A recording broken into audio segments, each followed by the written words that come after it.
आजचा परिपाठ आजचा नवीनचे विद्यार्थी सादर. नमस्कार, माझे नाव कांबळे देवी. मी आजच्या परिपाठाचे सूत्रसंचालन करीत आहे. सर्वप्रथम मी सर्व मान्यवरांना विनंती करतो की त्यांनी व्यासपीठावर स्थानापन्न व्हावे. सर्वप्रथम मान्यवरांना विनंती करतो की त्यांनी परमपूज्य स्वामी रामानंद तीर्थ यांच्या प्रतिमेचे पूजन करावे.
उन्हात वेगळी आहे बघ. उन्हात बसले समोर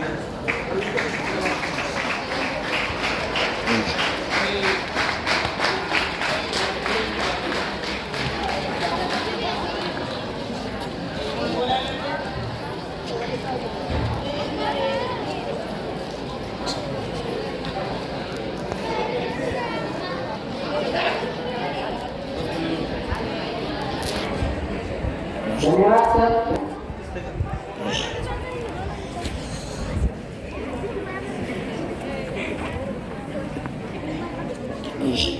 सर्व लेकरे समान घास भरवते पोटी, सर्व लेकरे समान घास भरवते पोटी, आला अतिथी कधीही हास्य असे त्यांच्यावरती. मान्यवरांचे स्वागत करणे ही आपली संस्कृती आहे. म्हणून मुख्याध्यापिका पाठक मॅडम यांचे स्वागत करेन समाधान शिंदे.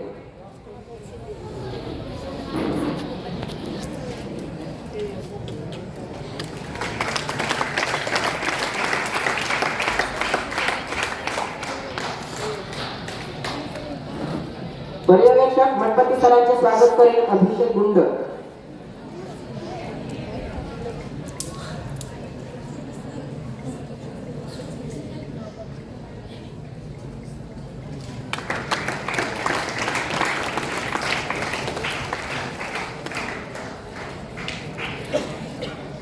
पर्यवेक्षक राऊत सरांचे स्वागत करेल प्रतीक जाधव.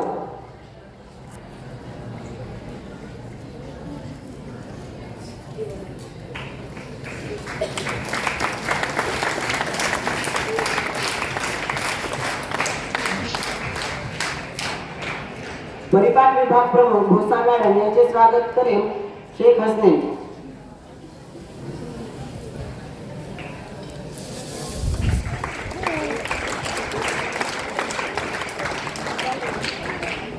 प्रार्थना. आपली आई रोज सकाळी देवाची प्रार्थना करते, म्हणून आपण याची सुरुवात ही प्रार्थनेने करू. समाधान शिंदे, प्रतीक जाधव, अभिषेक गुंड, रितेश गायकवाड, प्रेमराज सुवसे व मी स्वतः.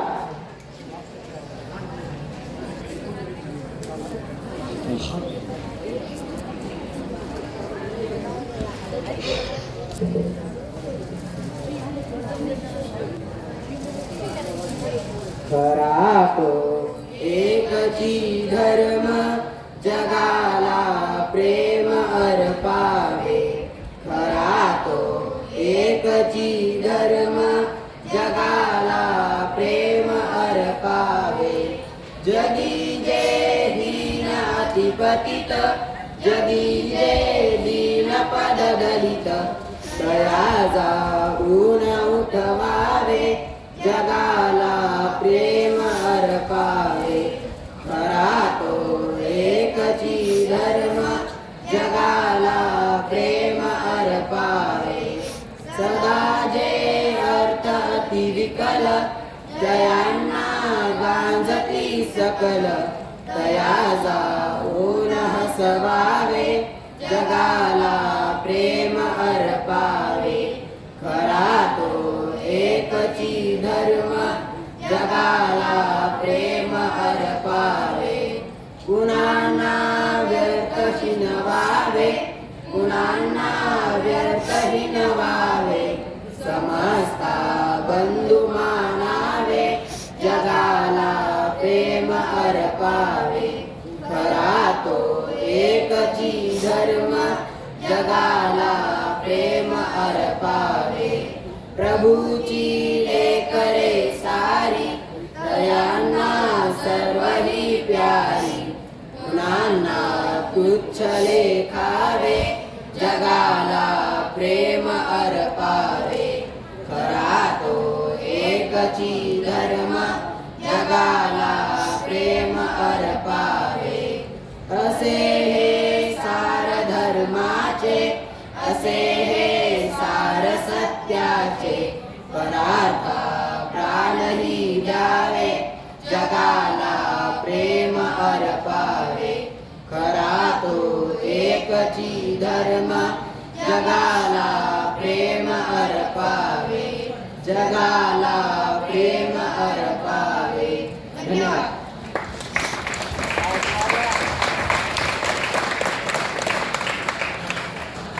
संस्कृतीला संक्रमिते देई संस्कार जीवनी, संस्कृतीला संक्रमिते देई संस्कार जीवनी, सोसे उसासे दुःखाचे, सुरावते क्षणशनी, सुखावते क्षणशनी. आई वडिलांबाबतचे सुभाषित सांगेल शेख हसने. नमस्कार माझ्या बालमित्रांनो, मी आज तुम्हाला सुभाषित सांगणार आहे. नास्ति मातृसमा छाया, नास्ति मातृसमा गतिः, नास्ति मातृसमं त्राणं, नास्ति मातृसमा प्रकाश. आईसारखी दुसरी सावली नसते, आईसारखा दुसरा आधार नसतो, तिच्यासारखा रक्षक दुसरा कोणी नसतो. जगात आई समान जीवन देणारी दुसरी कोणी नसते. पिता स्वर्ग पिता धर्म पिता परम तत्व पितरी प्रीती मापन्य सर्वहा. प्रीती देवता, वडीलच हे स्वर्ग असतात, वडीलच धर्म असतात, वडीलच श्रेष्ठ अशी तपश्चर्या असतात. जेव्हा वडील प्रसन्न होतात तेव्हा साक्षात ईश्वर सुद्धा प्रसन्न होत असतो. धन्यवाद.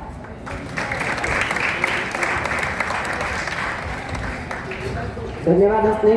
सुविचार. किती राबतात कष्टतात जणू जन्मकष्टासाठी, किती राबतात कष्टतात जणू जन्मकष्टासाठी, असे झिजतात सुगंधते जाईल. आई वडिलांची महती सांगणारे सुविचार सांगेल प्रेमराज सुरू असेल.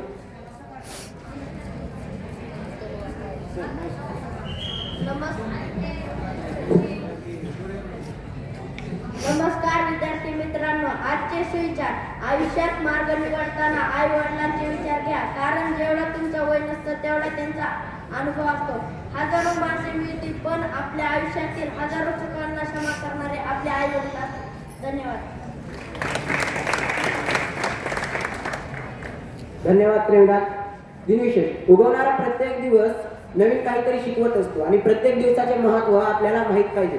म्हणून आजच्या दिवसाचे महत्त्व म्हणजेच दिनविशेष सांगेन रितेश खांडेकर.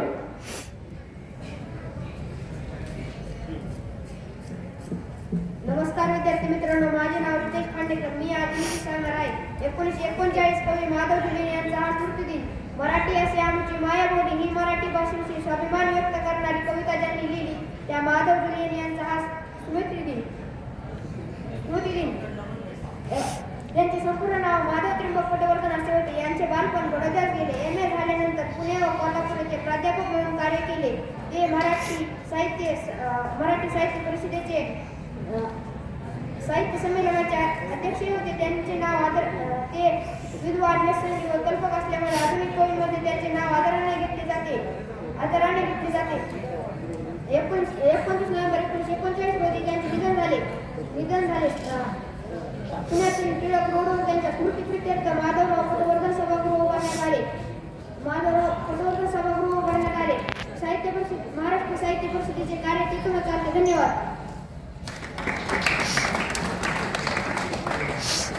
धन्यवाद रितेश. व्यक्तिविशेष. अनेक समाज सुधारकांनी समाजातील अनिष्ट रूढी व अंधश्रद्धा नष्ट करण्याचा प्रयत्न केला आहे. त्यापैकीच एक म्हणजे महात्मा फुले. डॉक्टर बाबासाहेब आंबेडकर यांनी महात्मा गौतम बुद्ध, संत कबीर व महात्मा फुले यांना गुरु मानले आहे. त्यांच्या विचारांचा प्रभाव हा डॉक्टर बाबासाहेब आंबेडकरांनी लिहिलेल्या भारतीय संविधानातही दिसून येतो. नुकताच आपण 26 नोव्हेंबर रोजी भारतीय संविधान स्वीकृती दिवस साजरा केला आहे. स्वातंत्र्य, समता, बंधुता, न्याय, लोकशाही, समाजवाद, धर्मनिरपेक्षता, या मूल्यांचे आपण पालन करत आलेलो आहोत व आपण यानंतरही करू. तर आजच्या व्यक्तिविशेष या सत्रात मी तुम्हाला महात्मा ज्योतिबा फुले यांच्याबाबत माहिती सांगणार आहे. शिक्षणाची केली ढाल पेनाची केली तलवार, शिक्षणाची केली ढाल पेनाची केली तलवार, शिक्षणाचे करून खुलेदार झाले ज्ञानाचे सुभेदार. महात्मा ज्योतिबा फुले हे महान भारतीय समाजसुधारक, विचारवंत व शिक्षण तज्ज्ञ होते. त्यांच्या आईचे नाव चिमणाबाई हे होते. त्यांचे पूर्ण नाव ज्योतिराव गोविंदराव फुले हे होते. त्यांचा जन्म 11 एप्रिल 1827 रोजी झाला. त्यांचे मूळ गाव सातारा जिल्ह्यातील कडगुणी हे आहे. सन 1840 मध्ये महात्मा फुले यांचा विवाह सावित्रीबाईंशी झाला. विद्येविना मती गेली, मतीविना नीती गेली, नीतीविना गती गेली, गतीविना वित्त गेले, वित्ताविना क्षुद्र खचले हा महान संदेश त्यांनी दिला. त्यांनी बौद्ध समाजाचे अज्ञान, दारिद्र्य व जातीभेद पाहून ही स्थिती सुधारण्याचा निश्चय केला. महिलांना साक्षर करण्यासाठी पुण्यातील बुधवार पेठेतील भिडे यांच्या वाड्यात 1 जानेवारी 1848 रोजी त्यांनी मुलींची पहिली शाळा सुरू केली. सावित्रीबाईंना त्यांनी शिकविले व शाळेत शिकविण्याची जबाबदारी सोपवली. सावित्रीबाईंना भारताच्या पहिल्या महिला शिक्षिका व मुख्याध्यापिका होण्याचा मान मिळाला तो ज्योतिरावांमुळेच. ज्योतिरावांच्या या महान कार्यास अनेकांनी विरोध केला पण ते डगमगले नाही. 1863 मध्ये त्यांनी बालहत्या प्रतिबंधक गृह करून त्यांना आश्रय दिला. 1873 साली सत्यशोधक समाजाची स्थापना केली. महात्मा फुले यांच्याबाबत आमचे वर्ग शिक्षक डॉक्टर कमलाकर राऊत सर यांनी लिहिलेली एक छोटीशी कविता मी तुमच्या पुढे सादर करीत आहे. मुलीच्या शिक्षणाचे केले दार खुले खुले, मुलीच्या शिक्षणाचे केले दार खुले खुले, आम्ही आहोत कृतज्ञ महात्मा ज्योतिबा फुले. चिमणाबाईच्या पोटी गुणी ज्योतिबा जन्मले, चिमणाबाईच्या पोटी गुणी ज्योतिबा जन्मले, पिता गोविंदांचे शीत अंग अंग मोहरले, माता पिता संस्कारिती बाणी ज्योतिबा घडले, सत्य सत्य न्यायाचीच आस ज्योतिबा शिकण्या लागले, मुलीच्या शिक्षणाचे केले दार खुले खुले, आम्ही आहोत कृतज्ञ महात्मा ज्योतिबा फुले. आली सावित्री जीवनी घास शिक्षणाचे फुले, आली सावित्री जीवनी घास शिक्षणाचे फुले, आ ई शिकविती बाग शिक्षणाची फुले. ग्रंथ राईट्स ऑफ द मॅन, ग्रंथ राईट्स ऑफ मॅन, बळ लढायाला भले, जाती भेद अपमान, क्रांती स्फुल्लिंग पेटले. मुलींच्या शिक्षणाचे केले दार खुले खुले, आम्ही आहोत कृतज्ञ महात्मा ज्योतिबा फुले. मुलींसाठी शाळा सुरू नव युग साकारले, भिडे चिपळूणकर उस्मान फातिमा मदतीने. कर्मठांनी केले हल्ले हल्लेही करविले, कर्मठांनी केले हल्ले हल्लेही करविले, सत्यवान व सावित्री ध्येय अर्थाच चालवले. मुलींच्या शिक्षणाचे केले दार खुले खुले, आम्ही आहोत कृतज्ञ महात्मा ज्योतिबा फुले. शिक्षणाचा वट वृक्ष फुले फुलाया लागले, मुली शिकल्या घडल्या नव जीवन लाभले, ब्राह्मणांचे कसब गुलामगिरी वाट्याले, शेतकऱ्यांचे आसूड सत्यशोधक समाजाले. मुलींच्या शिक्षणाचे केले दार खुले खुले, आम्ही आहोत कृतज्ञ महात्मा ज्योतिबा फुले. बालहत्या ह्या रोखिल्या विवाह घडले, बालहत्या ह्या रोखिल्या विवाह घडले, घरचा औदक खुला केला अस्पृश्यांना पाणी दिले, सत्कर्माखंड केले अस्पृश्य धर्म ज्ञान दिले, सत्कर्माखंड केले सत्य धर्म ज्ञान दिले, सत्य न्यायासवे चालू हिचं कृतज्ञता फुले, हिचं कृतज्ञता फुले. धन्यवाद.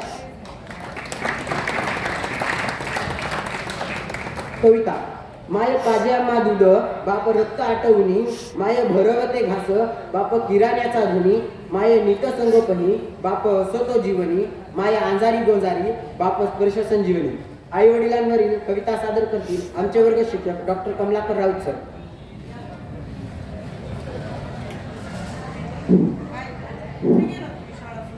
आदरणीय पाठक मॅडम, आदरणीय Mathpati sir, Raut sir madam, सर्व शिक्षक बंधू भगिनी आणि विद्यार्थी मित्र, आईवडिलांना समर्पित असा हा परिपाठ आणि आईवडिलाबाबतची एक कविता सादर करतो आहे. माय बापांची पुण्याई, माय बापांची पुण्याई, आम्हा लाभावया जन्म माय बाप जन्म घेती, आम्हा लाभावया जन्म माय बाप जन्म घेती, असे घडविले आम्हा जग सारे नावाजती, असे घडविले आम्हा जग सारे नावाजती. पूर्वजांची ही पुण्याई थोर माय बाप लाभे, माय बापांची पुण्याई चांगले जीवन लाभे. पूर्वजांना ना पाहिले सांगा असतील कसे, माय बापी सामावले माय बाप आहे जसे. पूर्वजांना कसे भेटू प्रश्न तुम्हाला पडला, माय बापांची रे सेवा अनुभूती रे तुम्हाला. गेले क्षण परतुनी सांगा पुन्हा कधी आले, गेले क्षण परतुनी सांगा पुन्हा कधी आले.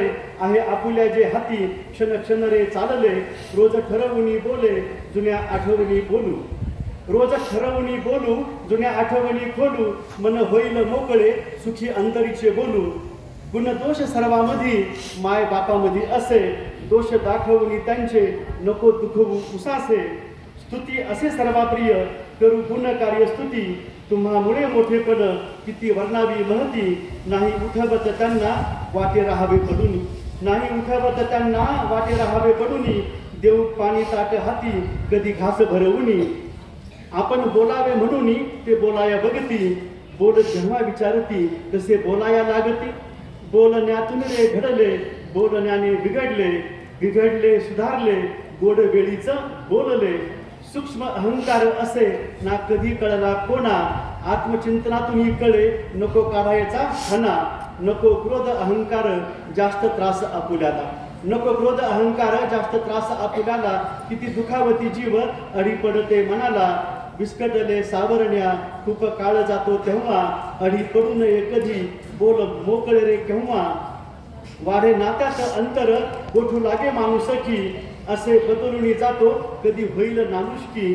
नात्यातील भिंती मग रक्तामध्ये उतरती, नात्यातील भिंती मग रक्तामध्ये उतरती. दुखणे वाढे हृदयाचे नाती गोती आठवती. नाही आले बघायला किती होतो मी आजारी, नाही आले बघायला किती होतो मी आजारी. गेला होता सरे का तू होती भावाची बेजारी. भाऊ बहिणीचे क्रमांक न आठविते तुला मोबाईलमध्ये, भाऊ बहिणीचे क्रमांक न आठविते तुला.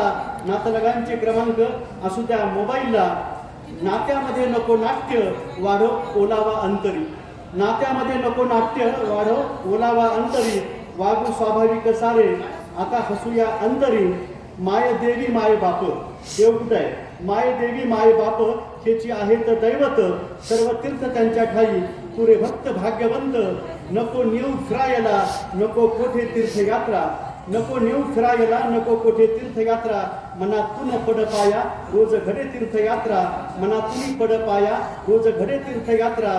कृतज्ञता मनामध्ये बोल जिवाळ्याचे ओठी, कृतज्ञता मनामध्ये बोल जिवाळ्याचे ओठी.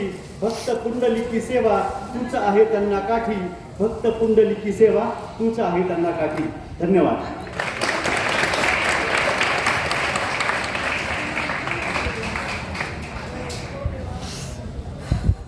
आरोग्य विचार. स्वच्छ सुंदर परिसर, जीवन निरोगी निरंतर. म्हणून आरोग्य विचार सांगेन पवन शेळके.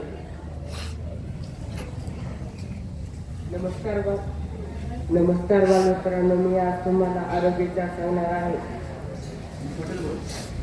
नमस्कार बालमित्रांनो, मी आज तुम्हाला आरोग्य विचार सांगणार आहे. आई वडील आपल्याला नेहमी आरोग्याची शिकवण देत असतात. स्वच्छ कपडे घालावे, हातपायाची नखे काढावी, रोज लवकर उठावे, झाकलेले पाणी प्यावे, प्राणायाम करावे, शाकाहारी अन्न खावे, कोणतेही व्यसन न करावे, शौचालयातून आले स्वच्छ साबणाने हात धुवावे. आपण या सर्व नियमांचे पालन करावे. धन्यवाद.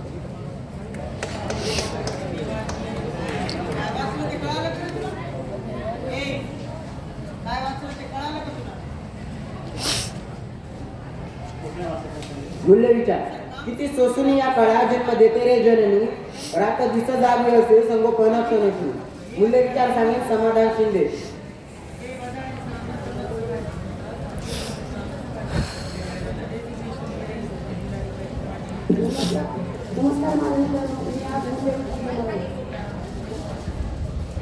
पालन करणारे ते पालक. आई वडील पालनाच्या भूमिकेमध्ये असतात.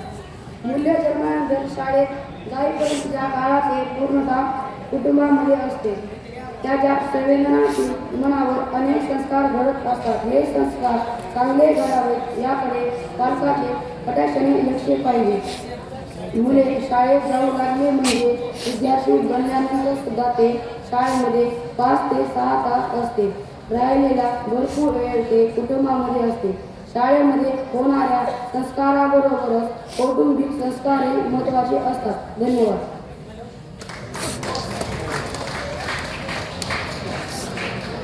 देशाचे नागरिक म्हणून आपल्या अवतीभोवती घडणाऱ्या घटनांची आपण माहिती काढली पाहिजे. म्हणून आजच्या ठळक बातम्या सांगेल प्रतीक जाधव. नमस्कार. आजच्या ठळक बातम्या. दिव्यांग सरकारी कठोर कायद्याची गरज करण्याची हिंमत. बातमी क्रमांक 2 महाग्रामीण प्रीमियर लीग क्रिकेट स्पर्धेत बीड संघाचा विजय. बातमी क्रमांक 3 तांबरजोडी शाळेतील विद्यार्थ्यांनी अनुभवला अनोखा आठवडी बाजार. बातमी क्रमांक 4 संविधान नागरिकांचे अधिकार सुरक्षित ठेवते डॉक्टर कोकाटे यांनी म्हटले. धन्यवाद.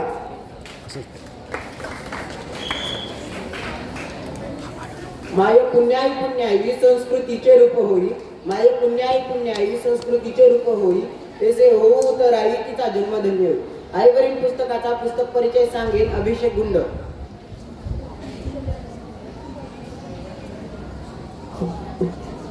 नमस्कार विद्यार्थी मित्रांनो, माझे नाव अभिषेक गुंड. मी आज तुम्हाला श्यामची या पुस्तकाचा पुस्तक परिचय सांगणार आहे.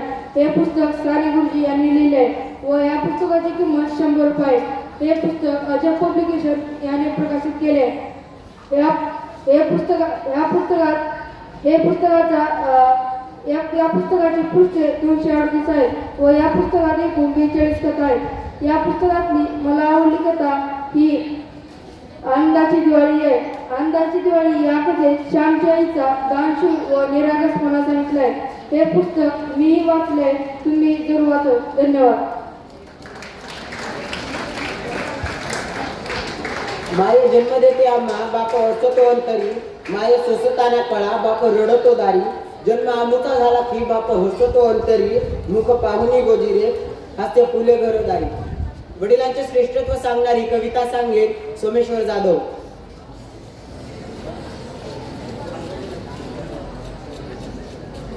नमस्कार विद्यार्थी मित्रांनो, मी आज बोधकथा घेऊन आलेलो आहे. बोधकथेचे नाव आहे बोलावे कसे. घराच्या अंगणात भलं मोठं झाड असतं. त्या झाडाखाली वडील व लहान मुलगा बसलेले असतात. मुलगा वडिलांभोवती फेऱ्या मारत खेळत असतो. अचानक त्या मुलाच्या कानावर काव काव असा आवाज येतो. तो वर झाडात पाहतो. वडिलांना विचारतो, बाबा ते काय आहे. बाबा त्याला सांगतात की तो कावळा आहे. तो काव काव असा आवाज काढतो व मुलगा पुन्हा खेळात मग्न होतो. काही वेळानंतर मुलाला पुन्हा आवाज येतो, काव काव. मुलगा पुन्हा वडिलांना विचारतो, बाबा ते काय आहे. त्याला पुन्हा वडील आत्मीयतेने सांगतात, तो कावळा आहे.